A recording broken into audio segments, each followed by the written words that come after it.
ಮಾಡಿ. ಓಕೆ. ಅಷ್ಟೊಂದು ಜೈಕಾರ ಹಾಕಿರ್ತೇನೆ. ಕರ್ನಾಟಕ ರಾಷ್ಟ್ರ ಸಮಿತಿ ಪಕ್ಷಕ್ಕೆ ಜೈ. ಕರ್ನಾಟಕ ರಾಷ್ಟ್ರ ಸಮಿತಿ ಪಕ್ಷಕ್ಕೆ ಜೈ.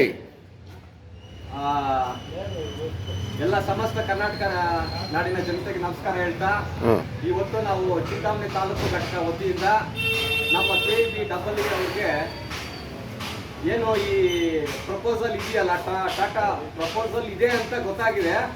ಟಾಟಾ ಕಂಪನಿಗೆ ಅಕ್ವೈರ್ ಮಾಡೋಕ್ಕೆ ಅವಕಾಶ ಕೊಡ್ತಾ ಇರ್ತಕ್ಕಂಥ ಒಂದು ನಿರ್ಧಾರ ತಗೋಬೇಕು ಅಂತೇಳಿ ಲೆಜಿಸ್ಲೇಟಿವ್ ಅಸೆಂಬ್ಲಿ ಮುಂದೆ ಇಡಬೇಕು ಅಂತ ಹೇಳ್ಬಿಟ್ಟು ಪ್ರಸ್ತಾವನೆ ಮಾಡೋಕ್ಕೆ ಹೊರಟಿದ್ದಾರೆ ಅಂತ ಗೊತ್ತಾಗಿದೆ.